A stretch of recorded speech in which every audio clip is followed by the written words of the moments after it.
ओम शांति 6/1/2022।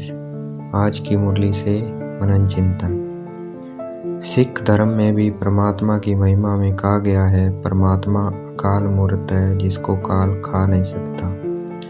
सिख लोगों के पास अकाल तख्त भी है, उनके पास अकाली लोग भी है। सिख धर्म प्रवृत्ति मार्ग का धर्म है। देवी देवता धर्म है प्रवृत्ति मार्ग धर्म, जो अभिप्राय लोप है। दूसरा है संन्यास धर्म, जो निवृत्ति मार्ग है, अर्थात घर बार छोड़ हद का संन्यास कर पवित्र बनते हैं। हर एक धर्म की रस्म रिवाज अलग है। वास्तव में गुरु वह होता है जो सदगति दे। गुरु नानक जी ने भी परमात्मा की महिमा में कहा है, एक ओंकार, परमात्मा एक है, अकाल मूर्त है जिसको काल खा नहीं सकता। अयोनि स्वयंभू अर्थात रचता है, निर्भय निर्वैर है। सतगुरु प्रसाद जप साहेब अर्थात मन ही मन उसे याद करना है। और वह बताते हैं सतयुग आदि सत होसी भी सत। फिर यह भी कहते हैं मूत पुलिति कपड़ धोए अर्थात पतितों को पावन मनाते हैं। दूसरे धर्म गुरु जो आते हैं वह सिर्फ अपने धर्म की स्थापना करते हैं, परंतु परमात्मा ब्रह्मा द्वारा स्थापना और शंकर द्वारा अनेक धर्मों का विनाश करते हैं। बाप हम बच्चों को त्रिकालदर्शी बनाते हैं अर्थात सृष्टि के आदि मध्य अंत की नॉलेज देते हैं। बाप सचखंड की स्थापना करते हैं और झूठखंड का विनाश करते हैं। सचखंड की स्थापना करने वाला सच बोलेगा। देह अभिमान के कारण ये सब बातें धारण नहीं हो सकती। जितना हम देही अभिमानी होंगे, बाप को याद करेंगे तो धारणा होगी, क्योंकि योग से ही आत्मा के पाप दग्ध होंगे। हमें नींद को जीतने वाला बनना है। जो पवित्र रहने की गारंटी नहीं करते उनको मुरली नहीं भेजनी चाहिए, और फिर अगर मुरली नहीं पढ़ेंगे तो गति क्या होगी। जो भी धर्म पिता आते हैं वह सिर्फ अपना धर्म स्थापन करते हैं, अधर्मों का विनाश नहीं करते हैं। सद्धर्म की स्थापना, अनेक धर्मों का विनाश संगम पर होता है। जब उतरती कला होती है तब बाप आते हैं, चढ़ती कला एक बार होती है।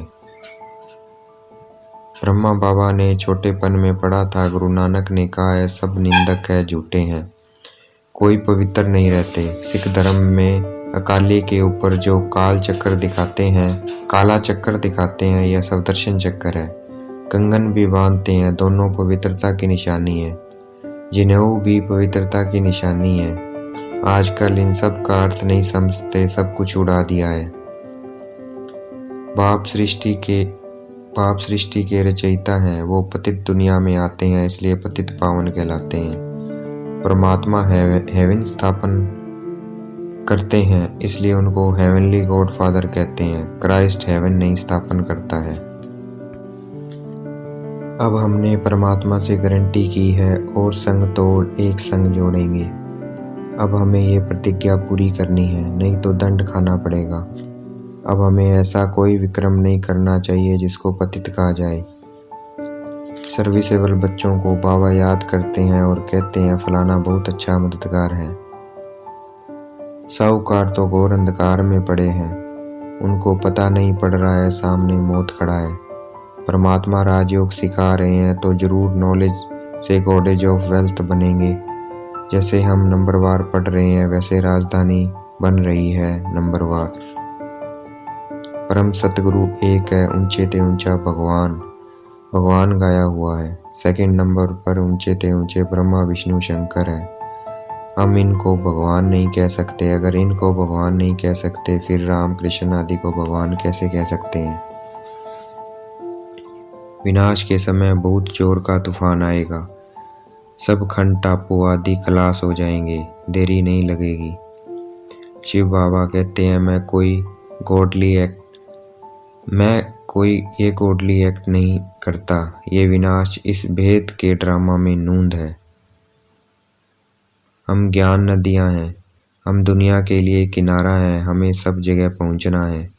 परमात्मा ज्ञान का सागर है, सागर कभी कहाँ जा नहीं सकता।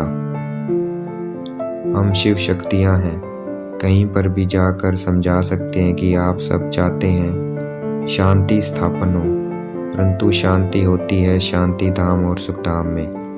अभी दुख धाम है, यही भारत पहले सुख धाम था। अभी वहाँ हम परमात्मा द्वारा सिखाए राजयोग से जा सकते हैं। आखिर में हमारी प्रत्यक्षता होगी जरूर। परमपिता परमात्मा सबसे पहले ब्राह्मण धर्म रचते हैं। ब्राह्मण धर्म चोटी है और सब धर्म बाद में आएंगे नंबरवार। आज की मुरली का वरदान। बिंदु रूप में स्थित रह, उड़ती कला में उड़ने वाले डबल लाइट भाव। आज की मुरली का स्लोगन।